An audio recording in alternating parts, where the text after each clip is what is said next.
Hello, this is Bruce Green from Kabul, Afghanistan, and with me is the founder and the brains behind a very innovative IT company in Afghanistan called Paiwastoon. This is Mike Dawson.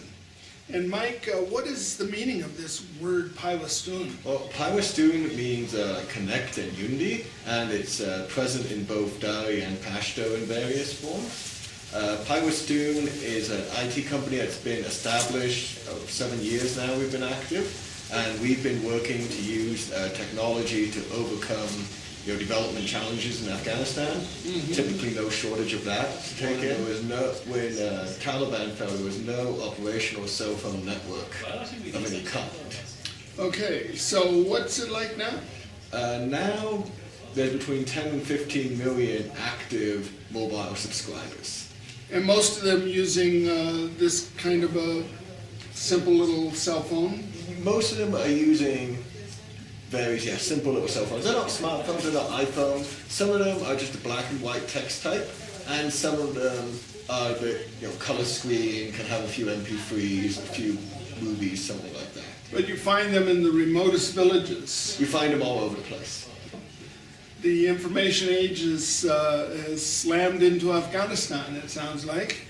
So you're in the middle of it all, and it fits with our sister city agenda, and we would like to know more about this. So tell us a little bit about the latest tools that you've refined. So the latest tool that we refined is this. It's called Ustad Mobile, and that means like mobile teacher.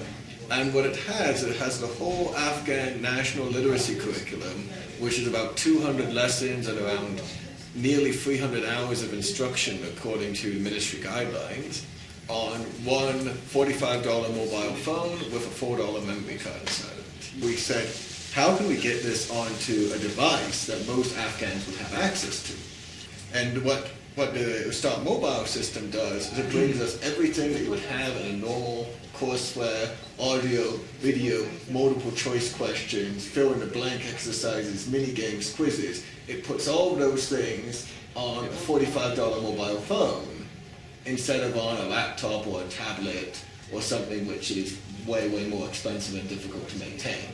And we hope also that the technology can make the classroom that much more accessible. Right. I mean, particularly for Afghan women, getting out of the house is not always an easy thing to do. So you can measure the progress with technology also. Yeah.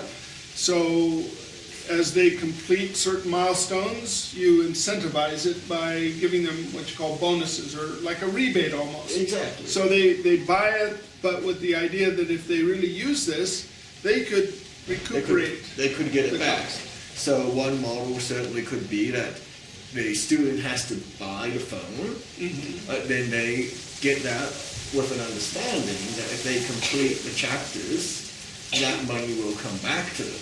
Right. So essentially, by becoming literate, they've earned themselves a cell phone. One of the questions too, in terms of introducing technology, will it really be adopted and used? So we have a phone set up to send us the usage information, the quiz scores every 5 minutes when a student is actively using it. No kidding. So you get almost instant feedback as the programs are being used. As the program is being used by a woman sitting inside of her house in a remote village, I can know 5 minutes later anywhere in the world what her quiz score was. The pilot program that we currently have underway is with policewomen, and we have policewomen selected for this in around 11 provinces around Afghanistan. So a couple weeks ago, we said, let's put a SIM card in each one and let's just get the data live. And what happened is a ream of information. If you ask, have they adopted the technology? Are they using it? Are they really doing the lessons? And a ream of data came at us, telling us that of their own accord, 50% of the women who got this, without any class extra, without any extra guidance, picked it up and did at least one chapter a day. So you would hold a group of people accountable for the resource. So you would say, okay, we have 10 women in the group, and everyone's responsible. So that way you have a sort of social check and balance. Okay. Well, these are fascinating ideas, and we're on the cutting edge of innovation here, and I think in a very positive way for the future of Afghanistan. I appreciate that you're working with the government so closely, and their seal of approval is on all the curriculum. But the interesting thing with this program is that when you hear the word Afghanistan, you probably don't first think of innovative technologies. This hasn't even been done in any other country. True, yeah. But that no one has managed to put a complete multimedia courseware system onto this level of a phone. It hasn't been done. And nowhere else has it been done. So not only are we implementing this in Afghanistan, we're now getting requests in from the likes of Zambia and Papua New Guinea to use the same technology. Have you ever thought about going to the actual phone manufacturers and asking for their help in, because this would expand their footprint in a market too? Well, you know, we'll be in Washington, D.C. in October at the M-Education Alliance Summit, at which place Nokia is there and a few others. And we were there last year when this was a very early stage and it was of interest.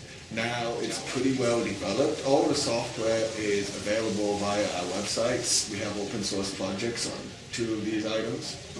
So it's all pretty mature now. And you can just download it, and if you want to make a course, download our offering software, make a course, click the export button, and away you go.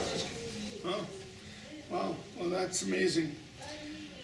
Well, thank you again, Mike. Thanks for taking your time. I know you're busy catching a flight in a couple hours, Indeed, so I'm boy, glad we were able to now. touch base during my time in Afghanistan. It's been an honor to meet you.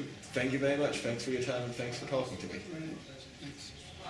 ما بسیار زیاد خوش هستیم که ما یک جای میرفتیم برمیماندیم حالا میفهمیم که اینمی دکتر زکی هستن اینمی دکتر اسد هستن این دکتر میفهمیم اینمی چی شوبی داخل هستن تا اینی اندازه ما میفهمیم